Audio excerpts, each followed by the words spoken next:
Good morning. We're going to call this meeting of the Subcommittee on Elections to order. We do have a quorum present. We do not? Oh, we do not. But I would like to, at this time, thank you for your patience. At this time, we are going to call a recess to the call of the chair between 10:05 and 10:15 to get started for today. Thank you.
Good morning.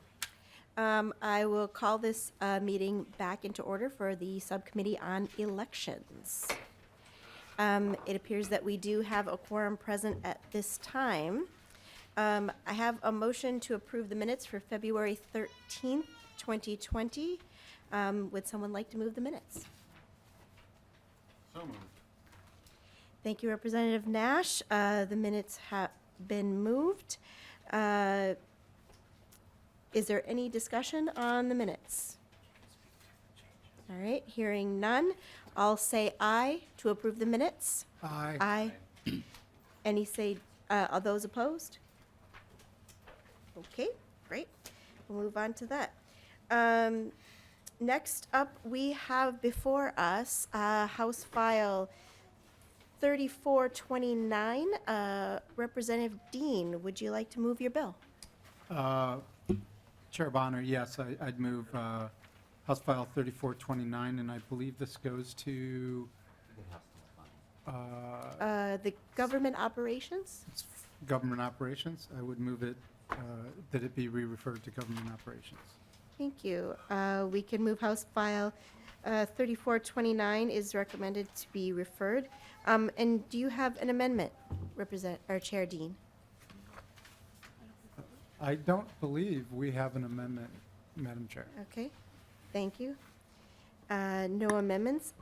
Then Chair Dehn, if you'd like to go ahead and speak to your bill. Thank you, Madam Chair and members. This is the Elections Administration Bill, which I think we spent quite a bit of time talking about last session. There have been a few slight changes made to this, and so I would actually like to turn it over to the Government Affairs person at the Office of Secretary of State, Sam Bonowitz, to speak to those changes, not to the whole bill at this time. But we will certainly be open to questions if members have questions on that. Wonderful. Thank you. Chair, members, Sam Bonowitz, Director of Government Relations with the Office of the Secretary of State. As Chair Dehn mentioned, this includes provisions from the 2018 and 2019 elections admin bill, but it does include 12 new provisions in addition to what was heard last year. So I'll walk through the 12 new provisions. Section 1, while this isn't new, we did tweak the language. This year's bill gives Safe at Home Office the option to either print those materials directly from the statewide voter registration system or request those ballot materials from the county directly. This is because we've learned that not all ballot types are within the statewide voter registration system. There are some townships, for example, their elections, those ballots are not within the statewide voter registration system. Section 2 includes residential treatment facilities and adult foster care homes as residential facilities for the purposes of facilitating same-day voter registration. Section 17 and Section 18, that just updates the language used to describe the outer envelope in absentee voting with the voter's signature to be a signature envelope rather than a return envelope for clarity. And then similarly updating the language from security envelope to secrecy envelope, and that is also found in Section 20 as well. Section 28 allows mail balloting in any town or city with fewer than 400 registered voters, including those within the 7-county metro region. Under current law, these towns and cities are only eligible if they're located outside of that metro region. Section 41 through 43, that just extends the special election timeline while the legislature is in session by 14 days.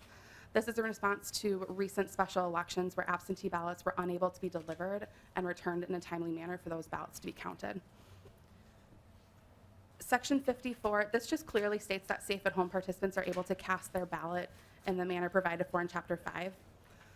Although Minnesota statute does say that the presidential nomination primary is to be conducted in the same manner as the state primary, and therefore participants are able to vote as they do currently, we thought having this explicitly in statute for clarity's sake was appropriate. Again, this is a largely clarifying kind of bill, so we just included that.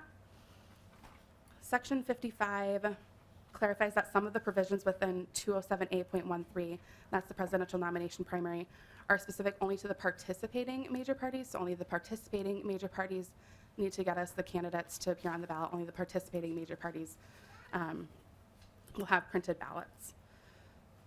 Section 56 removes the requirement of notice that the voter choice of political party will be public information. This is no longer accurate. It still requires that we notify voters of the requirements of 207A.12, paragraph B, which does include the recordation requirement.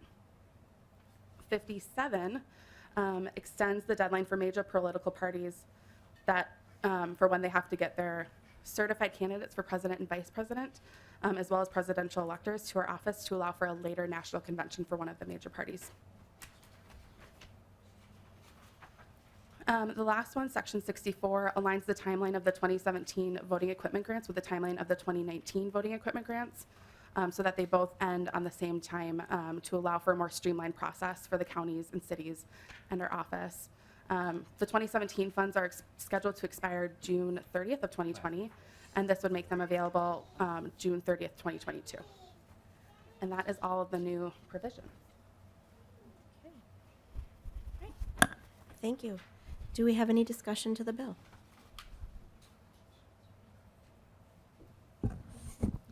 Representative O'Driscoll. Oh, Madam Chair, I wasn't sure if you were going to take public testimony before you were going to take member questions. And if you'd like to defer to public testimony, I do have a couple questions when the time is appropriate.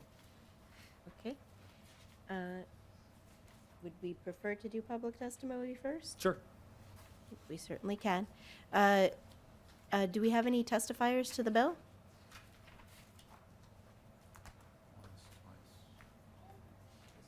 All right, hearing none, we are back to member questions. Representative O'Driscoll. Thank you, Madam Chair. I have a question on page 19 on lines 19.18 through 19.20. And it has to do with notification of a candidate who may be a write-in candidate. It says that a written request must be filed with the chief elections officer at least 7 days before the city election. My question is there any thing that prescribes what is or defines what the written request is? And could that be denied by the clerk if the clerk doesn't think that it's valid or has the information that the clerk would like to see in there? And then is 7 days 7 calendar days, or is it 7 working days? I don't know if that's defined in election statute. So I just have those two questions to get started here. Yeah, so this section just adds language to give cities the option to require write-in candidates for local elective office file a formal request if they wish to have those write-in votes individually recorded. And this is we already have a process in place for this for candidates for county, state, and federal offices. I'm going to be honest, I don't know if it's calendar days or working days. Representative Gehring, would you like to weigh on that? Or I mean, Mr. Gehring, excuse me. Sorry. Madam Chair, Representative O'Driscoll, there's not a definition of number of days in statute, but in other places in election law, we use calendar days to count days rather than business days. Madam Chair? Thank you, Mr. Gehring. Representative O'Driscoll. Thank you, Madam Chair. The written request, so there could be multiple elections that are on that ballot. So if I come in and I say, I, Tim O'Driscoll, want you to count any ballots that have my name on them, does that suffice as written notification without specifying which race or which office or ballot question or whatever the case may be? Ms. Ivanowitz. Chair, members, I believe that you can only be on within one race for that election. Madam Chair, Representative O'Driscoll. I understand that when you file, you can only file for one election or one office at a time, but this is asking for a counting of write-in ballots. So if I am going to be mounting a campaign, I am not on the ballot, I'm being written in. So my question is, that written request, I just want to make sure that a candidate who is a write-in candidate, in particularly for smaller communities, that they're not going to be disadvantaged or egreged by the fact that a town of 400 picking a number, the clerk says, well, I don't know if this is a written request, you didn't specify which office it is, so I don't know if this meets it. Written request is very open-ended, and so I'm just questioning what the criteria would be that a potential write-in candidate would have to give. And I'm just trying to avoid future problems, questions, and litigation. Ms. Bonowitz. Chair, members, I believe the intent is to have it be for one office, for the office that they are requesting that their name be recorded for and tallied for. Okay. Thank you. Representative O'Driscoll? Mr. Gehring, I guess I just ask if there's any clarification that you could provide on this, because it seems like, I say, a little bit of ambiguous language where someone who's a candidate who at the last minute decides they want to run as a write-in could be denied because the written request, that just says a written request, but it was like, well, you didn't tell me which office, so maybe you can shed some light on that for the committee and the public today. Okay, Mr. Gehring? Madam Chair, Representative O'Driscoll, so you're right about the statute that just prohibits people from filing more than one affidavit for office. So that would be just the filing for office piece. I'm not sure the answer about the write-in requests. I think that if someone had concern about the way a write-in request was processed, they'd have the ability to either contest the election or file a petition to, it's an errors and omissions process where you could assert that the local clerk failed to recognize the request properly, so you have a remedy that way. But there's no clear standard in the statute on whether it needs to be for a specific office or not. Madam Chair, this will be my last Mr. question. O'Driscoll, yes. To the bill author, do you want clarifying language on this, or so we could avoid it today if this becomes law, where we wouldn't have to have these challenges and extra involvement with appeals and petitions and the like, or do you want to just go with a written request and hope for the best? Chair Dehn? Madam Chair, Representative Driscoll, I'm actually sort of in step with you that clarity would be good on Uh-oh. this. No, it's okay. It's okay. That happens occasionally. That there is clarity, because I understand what you're saying. It's like, well, you know, I might have write-ins in all of the offices here, so I want you to count all of those when we know the clear intent is an individual who might be running on a write-in for a particular office, that those votes would be counted in a town of 400. That could make a huge difference. So I think some clarity might be good to add to this, and, you know, this is moving to government operations, and I believe that the person to your left sits on that committee. And we could certainly amend this as it moves forward into government operations. Thank you, Chair Dehn. Representative O'Driscoll? I guess I would like to have seen it in the Elections Committee since it's an elections-related issue, and we could do our committee work here, but if we're going to move it to government operations, I guess my next chance to speak will be on the House floor regarding it, so. Thank you. Representative Nash? Yeah, thank you, Madam Chair. So, same passage.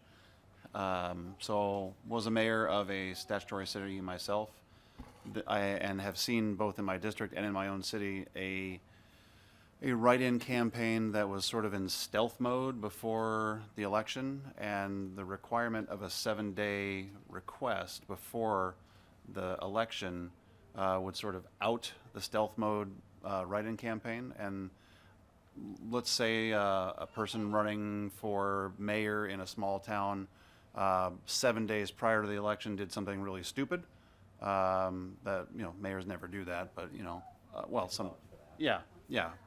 But if a candidate did something that was going to upset the electorate, this is going to say that a write-in campaign person at the last minute can't ask to have their those votes counted individually. So I'm just trying to figure out, do we really want to do that? Because if there is some sort of malfeasance at the last minute and you want to write in somebody who you might feel is a better person for that office, you now can't ask to have those individual votes tallied aggregately. Chair Dehn, Ms. Bonowitz? Madam Chair, I think a 7-day notice is reasonable because the city clerk's going to have to adjust accordingly. I don't know, just because I've never been involved in the city level sort of elections, like if that's then public information or has to be published and those other types of things. I mean, you could make a request 7 days in advance and ultimately, you know, that individual could be a write-in. And I don't know if, you know, in the city that you are mayor, I don't know if your city then publicizes an individual has requested that their write-in votes be counted. So we're getting, you know, sort of in the weeds here, and this is not my expertise. I don't know if Ms. Bonowitz from the Secretary of State's office. Perhaps Mr. Gehring might be able to shed some light on this issue? Madam Chair, Representative Nash, just one piece of clarification. I think you could draft the statute in whatever way you want with whatever deadline you want. But the one thing about the 7-day period is that corresponds to the absentee period. So absentee ballots start getting opened and counted 7 days before the election. So I think you'd want to be sure that if you change the deadline, that you have a way of counting the absentee ballot write-in candidates at the same time. And Madam Chair. Thank you, Mr. Gehring. Representative Nash. And Madam Chair, I'd just like to correct our elections chair that I do believe you were involved in a small municipal trifle election at one point or another. And there could have been write-ins during that period. But I guess my point is, so let's say the city of somewhere, Minnesota, that has 400 people. And during that period of 7 days, something does happen. This doesn't allow for that. And I understand that early balloting might not allow for that, but let's say you have, in a city of 400 people, 300 and something voters decide to write in a new candidate. That new candidate is not going to have the ability to have those votes tallied individually. And to Representative Dehn's challenge of we're getting into the weeds, well, that's what we do here. We pass laws that should be getting into the weeds so that we don't get things wrong.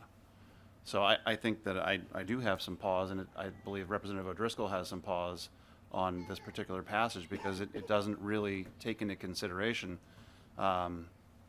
since we're heading into baseball season, that hanging curve that might be out there from an election that will happen in a smaller place. Because we don't just pass laws for large municipalities, we pass them for all. Chair Dehn. Ms. Madam Clements? Chair, evidently trifle elections count large or small, so thank you for your comment. All right, thank you. Representative New. Thank you, Madam Chair. My question is regarding the language associated with special elections, extending that time. In the elections bill last year, there was a provision included that would also, so currently, a special election on the general election cannot occur within 4 days of a holiday. And we had added a provision to also apply that to a special election primary. It was included in the special elections, or excuse me, in the elections bill last year. I wonder if that would be appropriate language to be included in this bill as well. And of course, relating to the special election, was it just last year in Senate District 11, yep. The primary fell within the 4 days, and that led to the similar problems. Thank you. Mr. Chair? I mean, incorporating incorporating that into here, I think would be reasonable, because holidays do have an impact, especially with short time frames, more so than others. So I would not take any exception to that. And again, this does have another stop in government operations, even though this is the Elections Committee, which I certainly understand. Perfect. Thank you. Thank you. Is there any additional questions? No? All right. With that, would you like to make any closing remarks, Chair Dehn? Madam Chair and members, I believe we've voted on this in the past. It didn't make it all the way through the end, so here we are back again, and I would just ask for your support. Okay, wonderful. With that, Representative Dehn renews his motion that House File 3429 be recommended to be referred to the Committee on Government Operations. All those in favor of the motion say aye. Aye. Aye. All those opposed? Nope. All right. And it looks like that is, that the motion prevails, so House File 3429 is recommended to be re-referred to the Committee on Government Operations. Thank you, Chair Dehn. Thank you, Madam Chair, for keeping the seat warm. Okay.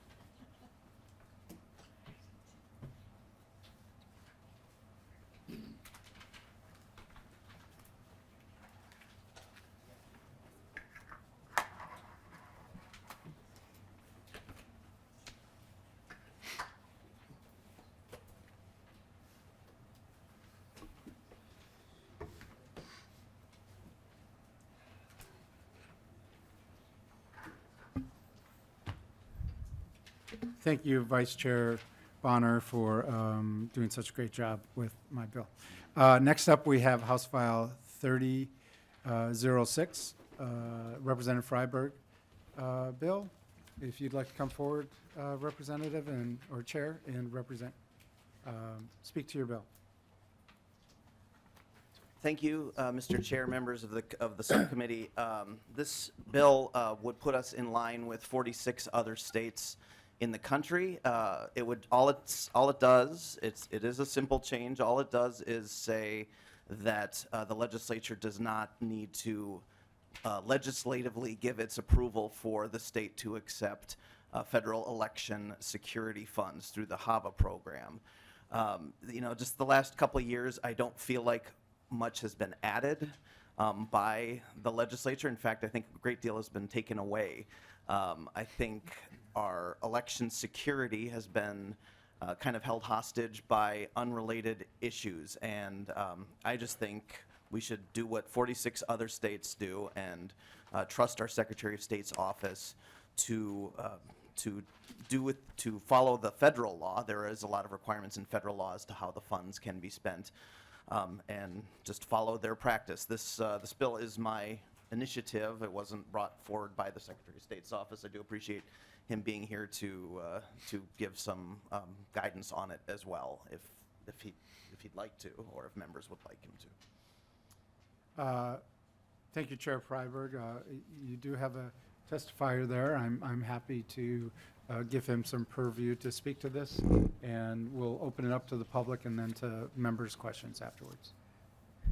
Thank you, Mr. Chair and members. Steve Simon, Minnesota Secretary of State. Thanks for your time and attention. As Representative Freiberg said, this is not an initiative of our office, but we're happy to support it. This has to do with Statute 5.30, which was written right after the Federal Help America Vote Act was passed in 2002. There's no one on this committee who was there, including me, in 2003 when it was passed by the legislature. There are competing stories and narratives about why that was done.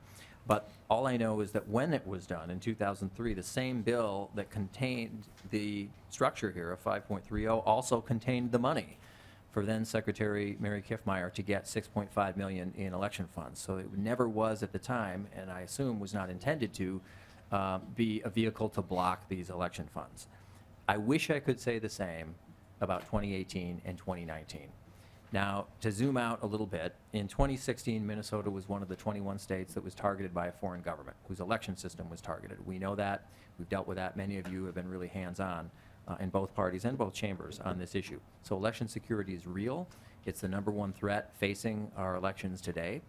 Is the idea that in 2020, or at any time, some adversary, foreign or domestic, might try to interfere with our elections through interfering with the instruments of our democracy. So in 2018, Congress acted and the President acted, and I give them both credit. And they appropriated to all the states millions of dollars for election security. Our share of that was $6.6 million, only $100,000 off from what Secretary Kiffmeyer received back then. Only using this statute, 5.30, it was held up for over a year, and we're suffering for that now. Now, I want to make no mistake, our system is secure. I feel very good about where we are, but as Representative Nash, among many others who is an expert in this issue, can tell you, no institution can tell you with certainty that nothing bad will happen. I can't say it with certainty. U.S. Bank can't say it. Target can't say it. The Minnesota legislature can't say it. I do feel good about where we are, but having that money delayed for over a year has really put us at unnecessary risk. There are things we can't do this year because we didn't get that money. Now, this was not a partisan issue. The vote was something like 126 votes off of the House floor here. Democrats, Republicans, almost everybody, almost unanimity. The problem was in the other body. So it's not a partisan issue. And I think the problem here, there are a few problems with this statute. Number one, it's probably unconstitutional, probably. It would take a lot of time and effort and expense. We have a supremacy clause in this country. I know of no other circumstance where Congress and the President of the United States can appropriate money for a particular narrow purpose, and a state can shortstop it, can intervene and say, no, we're not doing it. We're not accepting the money. And I ask members, regardless of the political configuration right now, I really ask you to zoom out a little bit and think about this and the various combinations that could lie ahead. The Help America Vote Act is very broad. It includes money for various and different types of election-related expenditures. So imagine President Nikki Haley in a few years and Congress appropriating money for for all the states to implement photo ID. And imagine a DFL legislature saying, no, I don't care what you did, Congress or President of the United States. I know these are federal dollars, not state dollars. 5.30 says we can sit on it forever. That is not a proper exercise, I think, of state power. That's kind of a legal mumbo-jumbo legal argument, I understand. But I don't think it's constitutional, probably. I think if someone had the time, effort, and money to sue, there's a good chance that a federal court would say you can't do this. But more to the point, regardless of the constitutional dimension, do we really want to be in that position as a state? Do we want a state statute short-stopping federal funds for any purpose? You can well imagine the precedent set by this bill. I'm surprised it hasn't happened, frankly. There are people in this committee or elsewhere that would love to short-stop money intended for other federal purposes that they don't agree with, regardless of party. Whether it's family planning funds or whether it's border enforcement funds. Imagine one political party or another saying, well, we did this with 5.30, so let's put a statute saying that if ICE wants to spend money in Minnesota, the legislature has to approve it first. Or if the Federal Department of Health and Human Services wants to give family planning funds to Minnesota, that we can stand in the way of that. So I just think theoretically, I ask folks to take themselves out of the current and think about the future and whether we want a statute like this on the books. There was very real harm done in the year-long or more delay in these funds. We got another batch of funds from the federal government this time. We just got them, so we're trying to push that boulder up the hill again. And wouldn't you know it, we're already seeing the same kind of delays, not in this body, but in the other body that we saw this time a year ago or 2 years ago. So this has been used, unfortunately, as a mechanism to withhold federal funds in favor of or in exchange for other policy items. And apart from the constitutional dimension, I think it's done some harm. I think it's been misused and abused, and there's no real reason to have it again. It's only going to make us less safe. Great, Mr. thank Chair. you, Mr. Secretary. In my haste to try to move this quickly, I forgot to move the bill, so I will move forward House File 30006 to the Committee on Government Operations. Is there any testimony from the public? Okay, we'll go to members' questions. Representative Nash.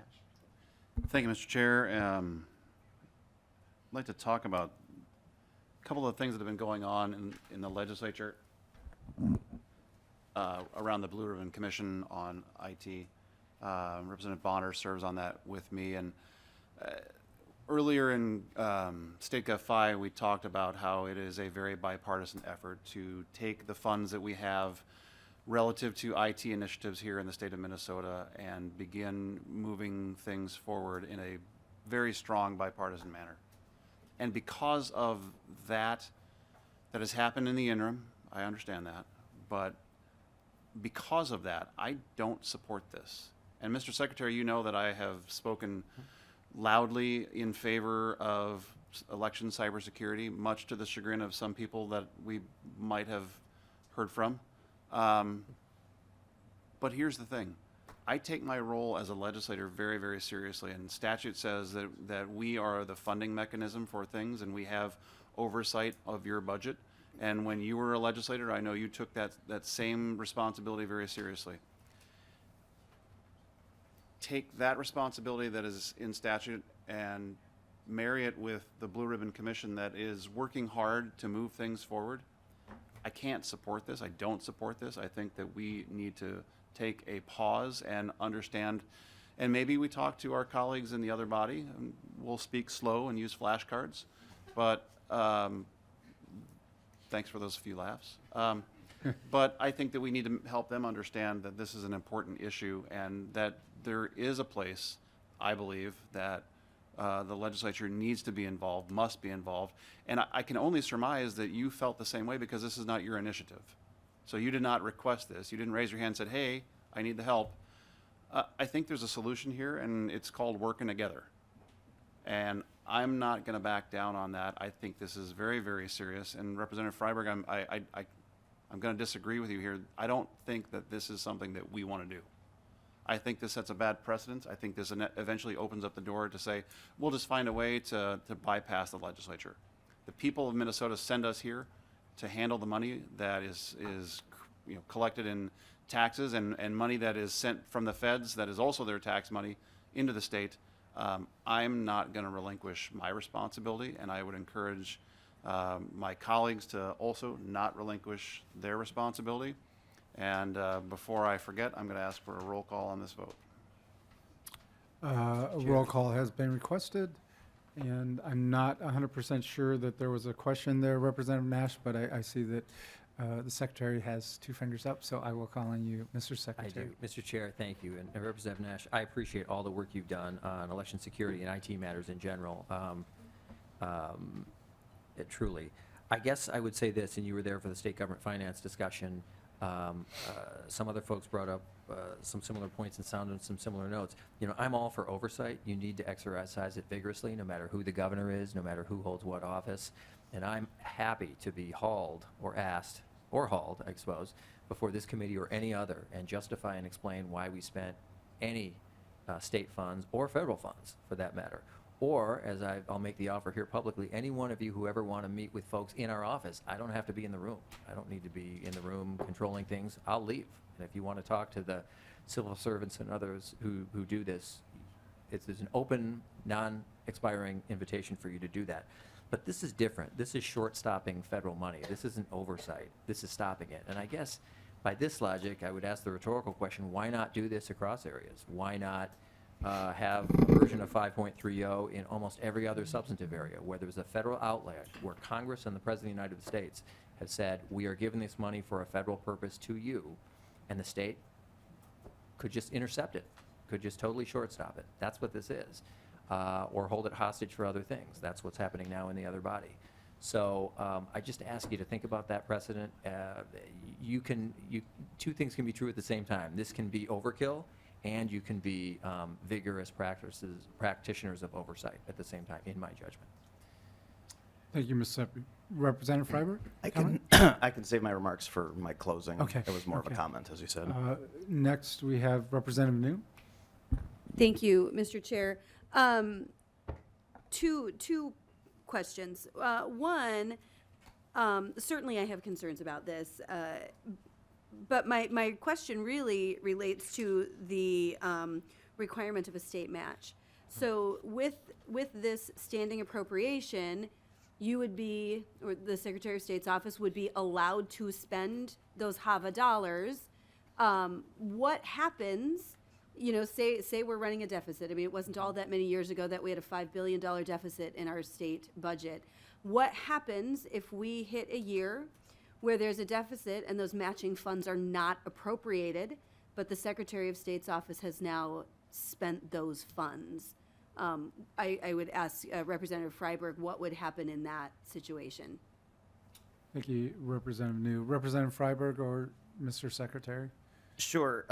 This came up in this bill, I forgot to mention, has already been heard in the State Government Finance Division, and that question did come up, that it is more of a finance issue, so I can quickly answer it to the extent it's germane to this subcommittee as well. But there is a process in place, and I wish the fiscal analyst were here, but she outlined it, where the LAC the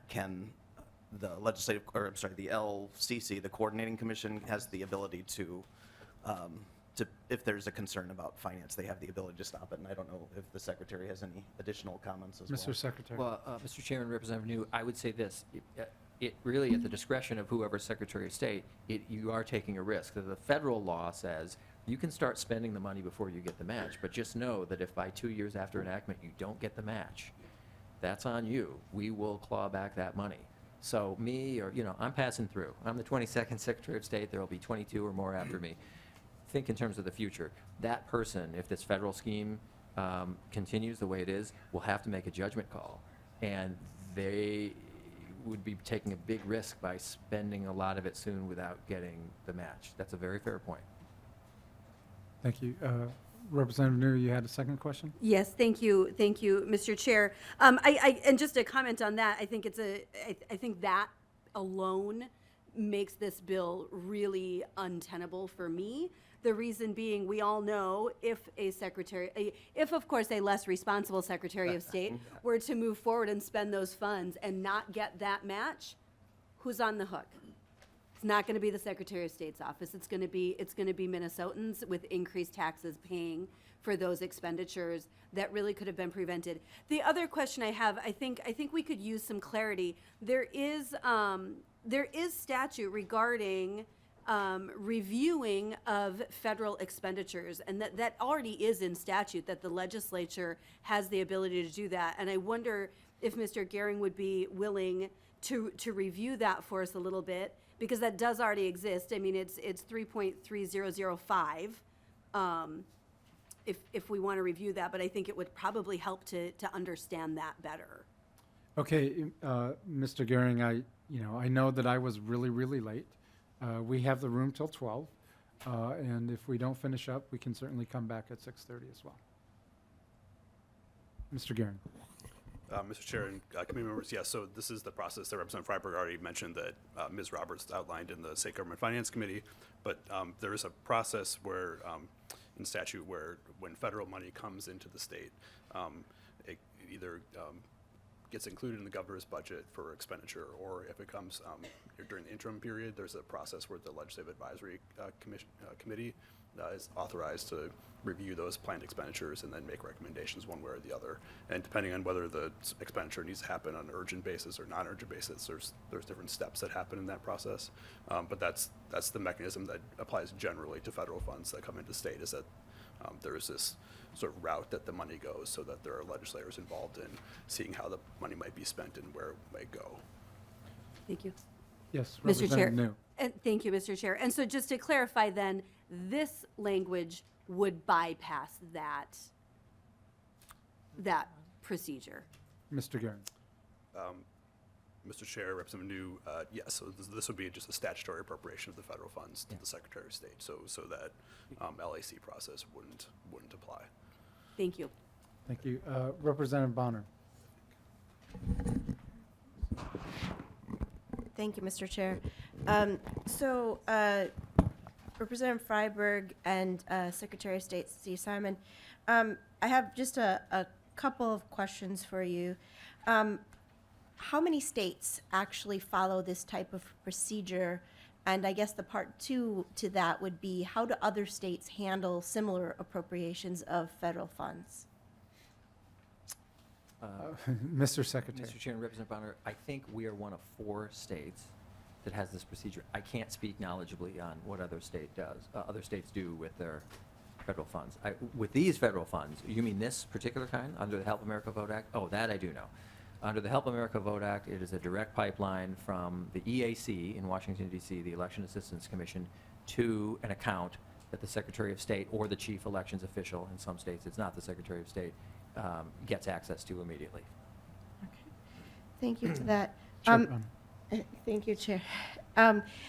Secretary of State, and have we heard, or Representative Freiberg, have you heard of any other states who do not have this provision in place, who have encountered issues or concerns around having those funds going directly rather than going through the legislature? Mr. Chair. Representative Freiberg, Mr. Secretary. I haven't heard of any, but No, Mr. Chair and Representative Bonner, no. If I understand your question, no. What I can say is we were the last state in the country to get this money. In 46, 47 other states, they got it automatically. In 3 states, well, I don't know. I don't know if they got it more quickly or less than the other 3 states. I do know that we were last in the country to get it, and it wasn't even close. We were last by over a year to get the money. Thank you, Thank you, Mr. Mr. Secretary. Secretary. Thank you, Chair Dehn. And just a comment, I guess.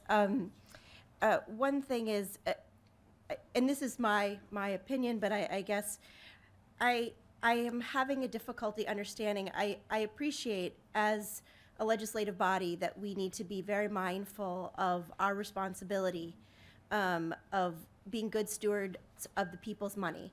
And I completely understand and respect that. And but in this particular case, I will say that the purpose for this money is fairly narrowly tailored. And I think that there isn't a lot of value added to the process by the legislature in being the go-between here.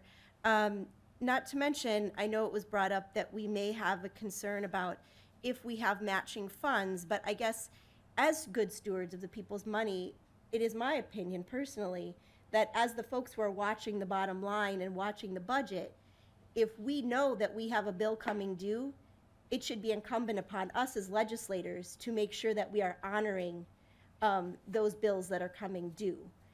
And so I guess I don't see that as a barrier for me. I just feel like we if we know the matching funds need to be appropriated, that it is our duty as the legislature to do so. So in that respect, I appreciate your time today. I appreciate you being here, Representative Freiberg, and thank you for bringing forward the bill. Thank you, Representative Bonner. Representative Mann. Thank you, Mr. Chair. Secretary Simon, in the 46 other states that have access to this money without a barrier, are we seeing the Office of the Secretary spending money irresponsibly? Are we seeing significant clawbacks? Do you know? Mr. Secretary. Mr. Chair and Representative Mann, no clawbacks that I know of. The EAC, this Election Assistance Commission, will audit all of us.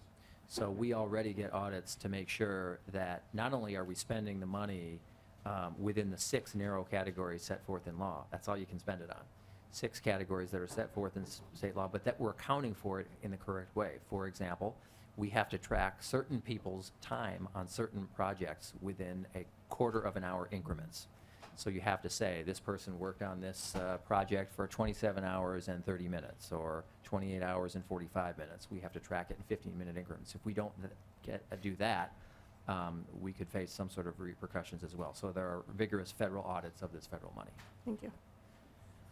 Great. And Representative O'Driscoll, and then I believe we're going to go to a vote. Thank you, Mr. Chair. And it's more of a comment than it is a question. I want to start by saying thank you, Secretary Simon, because last year when we were looking at this, you brought forward your work plan. And you said to the legislature, here is what I think we need. I want your input. I want your thoughts on this. And we were the appropriating body on that.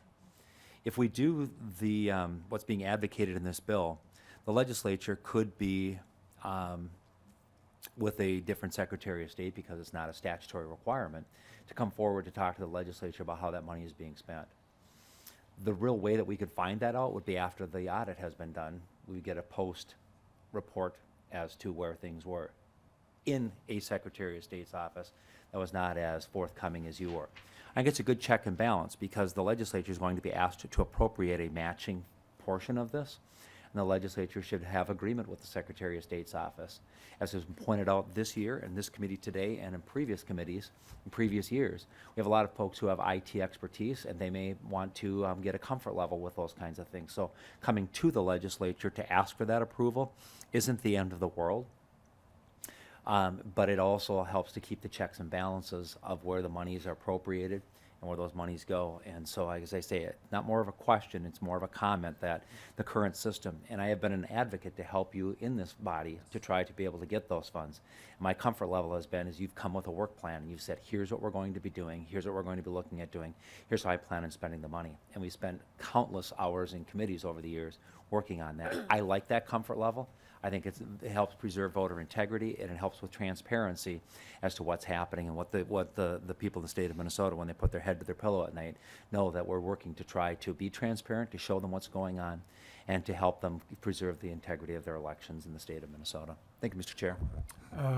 Thank you, Representative O'Driscoll. Seeing as a roll call has been called, I will renew my motion for House File 3006 be re-referred to Government Operations. The clerk will take the roll. Chair Dehn, Aye. Representative Bonner, Aye. Representative Nash. No. Representative Bernardi, Aye. Representative Halverson, Representative Mann, Representative New. No. Representative O'Driscoll. No.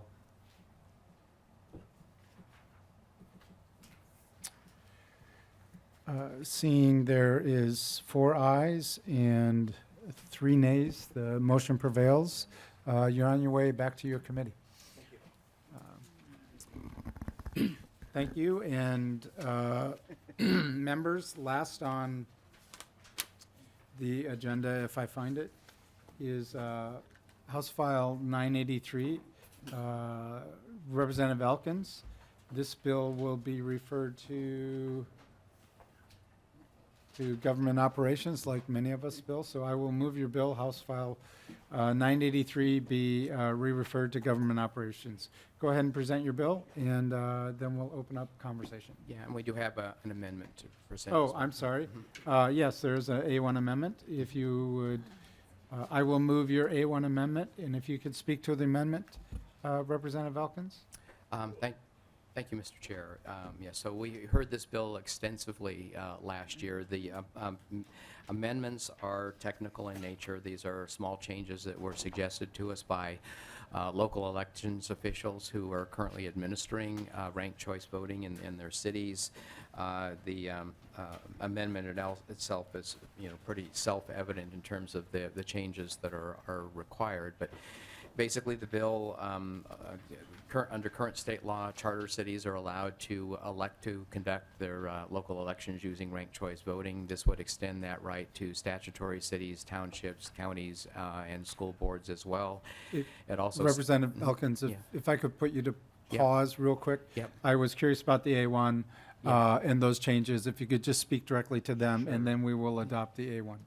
Yeah, so the A1 amendment basically changes the definition of a cast vote record, clarifies that.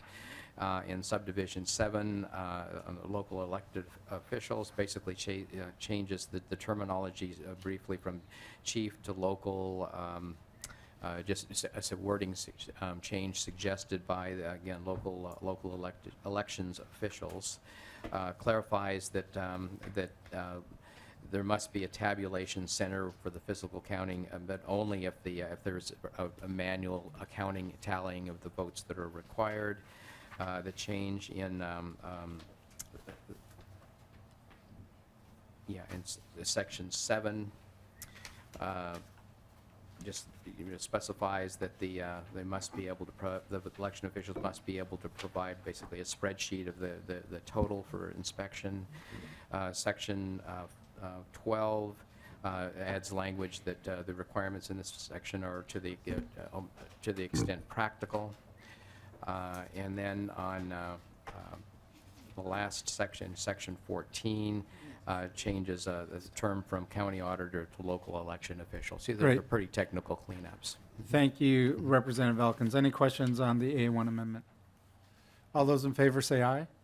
Aye. All those opposed, nay. Okay, now to your bill. Okay.